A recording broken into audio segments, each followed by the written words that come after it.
Hey, Black Women Redefined. Listen, I got a serious subject that I want to talk about here briefly, and then I want to talk about what we're going to do about it as Black women collectively here on YouTube, on social media, and I think it's time that we really considered a march in Washington, whether we're going to the White House, whatever it is we're doing, it's time for us to raise our voices. As many of you may know, and probably a lot of you don't know, last week the Centers for Disease Control in Atlanta, also known as the CDC, issued a devastating report about the state of Black women in this country. Not only from a health perspective, but from something that I think caught many of us by surprise. I'll read you the headline.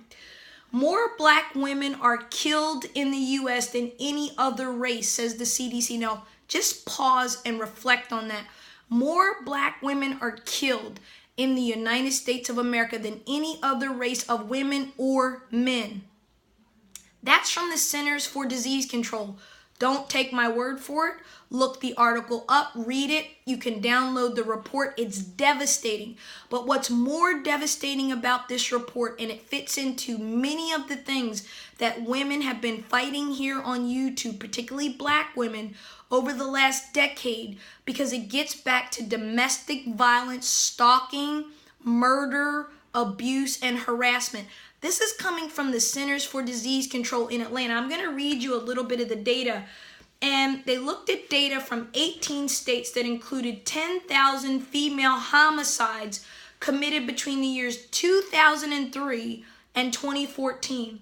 CDC researchers found that Black women are killed at a rate of 4.4 per 100,000 versus the rest of women, which is at a much lower rate of like 1.1. Now again, stop and think about that. Stop and think about that. They also found, and this is the CDC, that more than half of Black women die, ready for this, at the hands of their boyfriends or husbands. Half are at the hands of their boyfriends and husbands. Stop right there.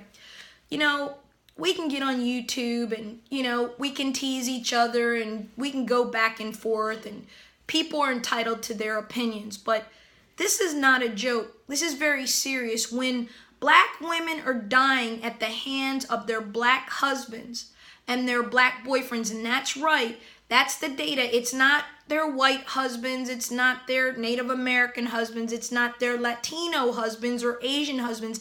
It's at the hands of Black men.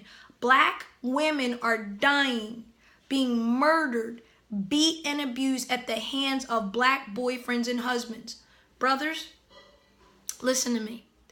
There are many of you out there who are fathers and husbands and brothers and sons and uncles, and you love your Black mothers, you love your Black sisters, you love your Black wives, you love your Black daughters, and you would give your own life to protect one of them.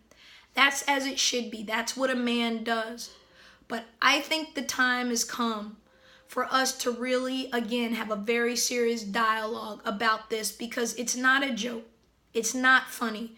When something rises to the level of the Centers for Disease Control, which of course focuses on those things which are epidemics, those things which are patterns, those things which are alarming and considered a threat to the national well-being and the national health of the country, Black women now rate the highest, the most likely to die, the most likely to be murdered by violence at the hands of a Black man.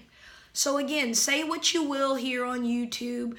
Ignore the violence, ignore the hate, but ladies, we do so at our peril.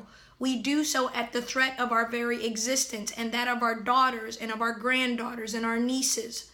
Sisters, it's time for us to step up and to stand up. Don't get involved here in fights on YouTube.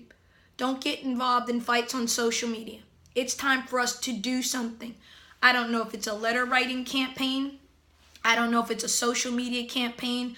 I don't know what it is, but I know I'm in, and I know I'm committed, and I know that I'm working with companies, and I have been quietly, and I'm continuing to be committed to helping the people at Google and YouTube understand that they have a serious problem here on this platform with the hatred being directed at Black women, the threats of rape, the threats of murder, the threats of basically genocide. It's wrong and it has to stop. I'm going to see what I can do about reaching out to the Centers for Disease Control and to help them to understand that part of this violence is being fueled by social media, and that there are key platforms like the one right here that are endangering and threatening the lives of Black women. This is serious. It's time for us to band together. It's time for us to do something. And again, I apologize that I've had to disable the comments for this video. But again, it is on the advice of counsel, and is also something that I think is important for the moment until we can get YouTube's policy committee and others engaged on dealing with the epidemic of attacks against African American women on this platform.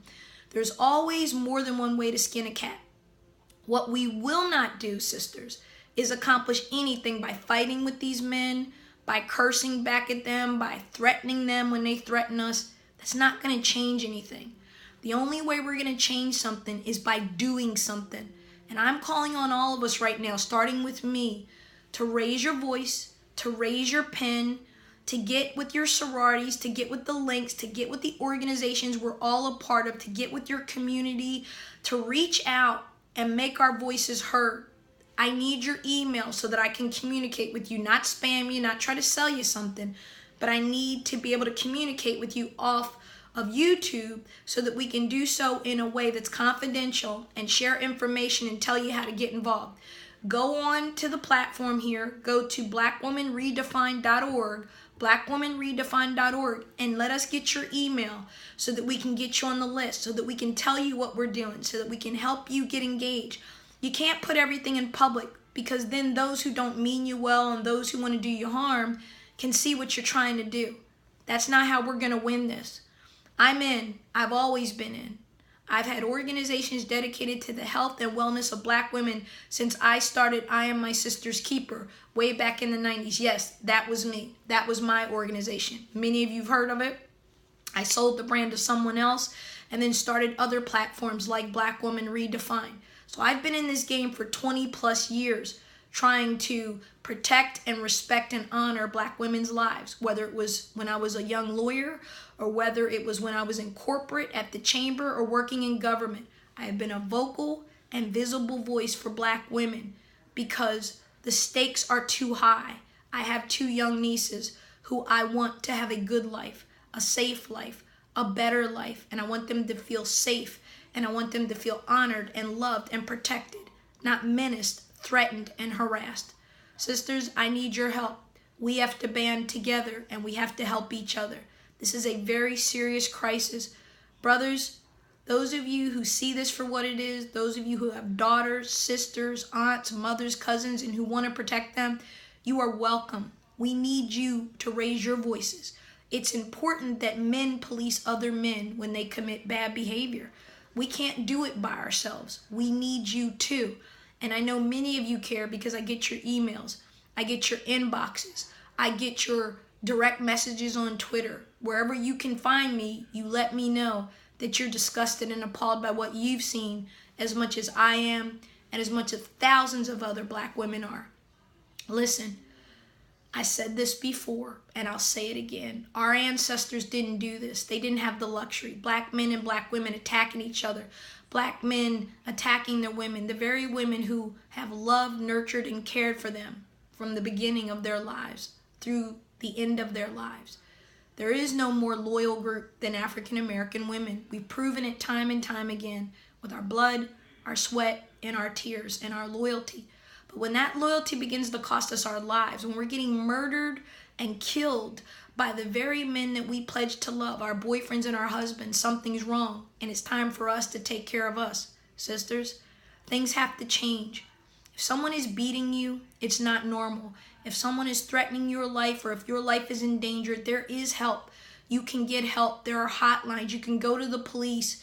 You can go to a safe house. There are shelters. I know that may not be the way you want to go, particularly if you're a middle class or affluent woman, but your life isn't worth it, and the life of your children is never worth it. Please, in the name of God, love yourself enough to get out. Love yourself enough to stop being beat. Love yourself enough to stop being harassed and menaced and threatened by the very man that you honor and love and give everything to. Your life is worth more than that. You are worth more than that. God bless you and keep you. We will talk about this again and again and again and again. I told you before, I'm committed, but I'm committed to positive change and effectuating change that lasts for generations to come. God bless you and keep you. Bye-bye now.